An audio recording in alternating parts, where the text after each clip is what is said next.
नाजरीन, हकीकत ये है कि magazine section do you know में मैं डॉक्टर बलदेव मटलानी अपने तमाम भाइयों और बहनों का खैर मकदम करता हूँ। अस्सलाम वालेकुम, नमस्कार, सत श्री अकाल। नाजरीन, इसराइल एक छोटा सा मुल्क है जो 14 मई 1948 को बरतानिया से आज़ाद हुआ था।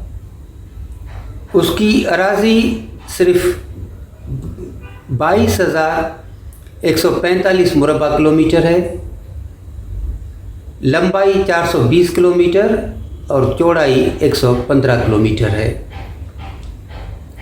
उसकी आबादी भी सिर्फ 92 लाख है, जो कि हिंदुस्तान के किसी भी मेट्रो सिटी से कम है।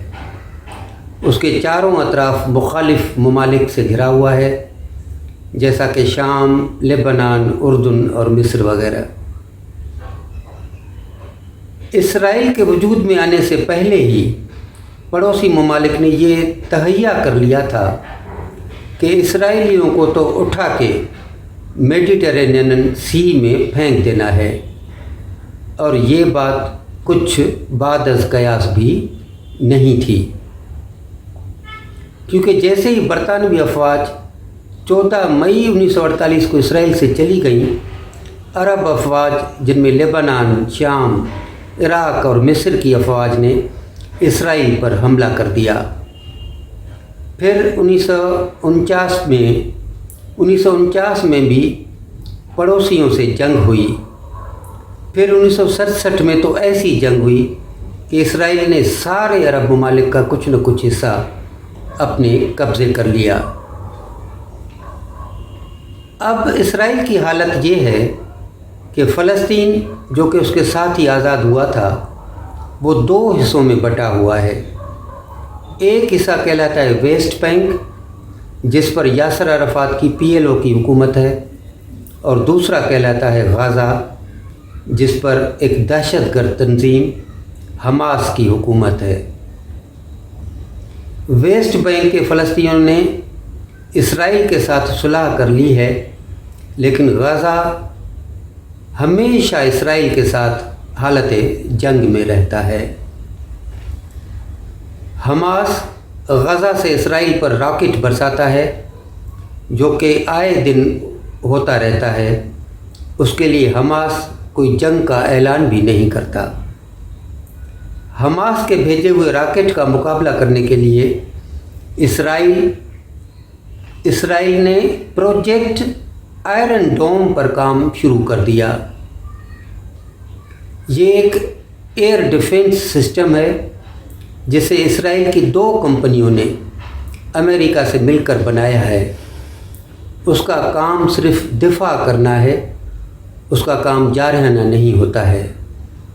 उसके 3 हिस्से हैं। एक है रेडार, जो कि आने वाले रॉकेटों को डिटेक्ट करता है। दूसरा हिस्सा है कमांड एंड कंट्रोल सिस्टम, जो कि आने वाले ख़तरे की ताकत का अंदाज़ा लगाता है। और तीसरा हिस्सा है इंटरसेप्टर, जो कि अगर ख़तरे की लेवल ज़्यादा होती है तो उसे रास्ते में ही तबाह और बर्बाद कर देता है। और ये सब कुछ आने वाले रॉकेट के निशाने तक पहुंचने से पहले ही करता है। बकौल इसराइल के आयरन डोम की कारकर्दगी 90% है।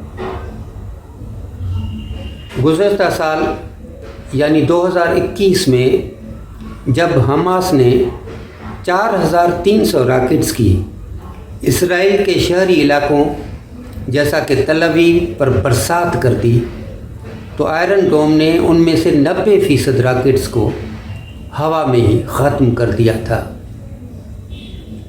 बावजूद आयरन डोम के इसराइल के कई लोग उन रॉकेट्स के हमलों से हलाक हो गए, मगर हम इतना तो यकीन के साथ कह सकते हैं कि अगर आयरन डोम न होता तो इसराइल का हाल यकीनन बहुत बहुत बुरा होता।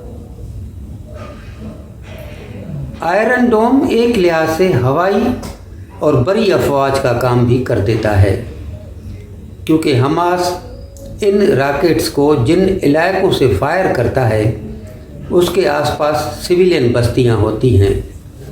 अगर एयरफोर्स ऐसी जगहों पर बमबारी करेगी तो जाहिर है न सिर्फ दुश्मन के रॉकेट लॉन्चर बल्कि उसके आसपास सिविलियन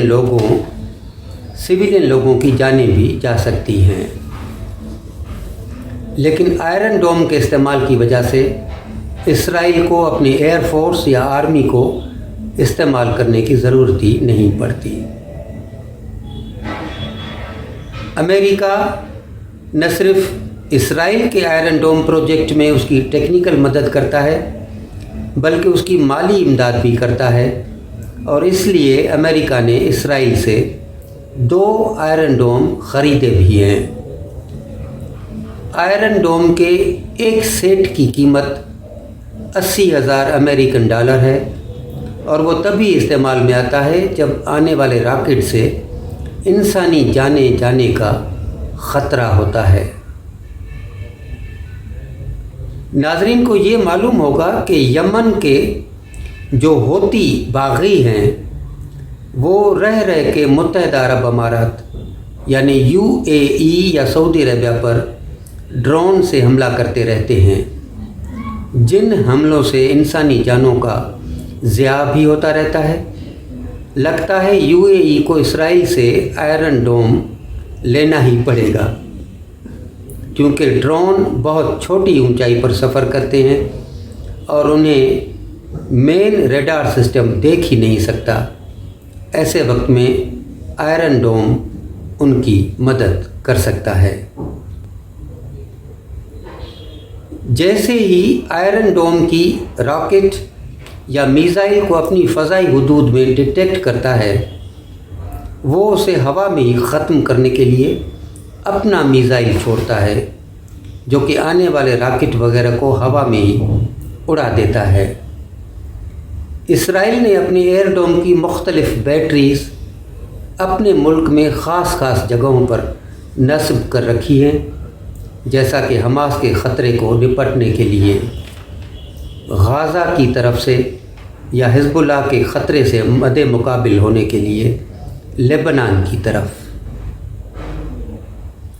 बकौल इसराइल के जब से उन्होंने आयरन डोम अपने मुल्क में लगाया है, उन्होंने 2000 से भी ज़्यादा मिसाइल अपनी फ़ज़ाई हुदूद में मार गिराए हैं।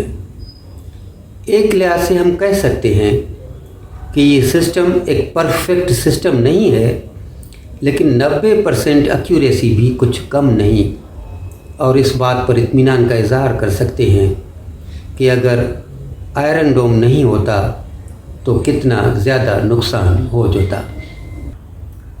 तो नाज़रीन, डू यू नो प्रोग्राम अपने इख्तिताम को पहुंचता है, लेकिन मैं डॉक्टर बलदेव मटलानी उससे पहले आप सब नाज़रीन को, तमाम भाइयों और बहनों को रिक्वेस्ट करना चाहूँगा, अर्ज़ करूँगा कि आप बराए मेहरबानी हमारे चैनल को सब्सक्राइब करें, लाइक करें और शेयर करें। खुदा हाफिज़।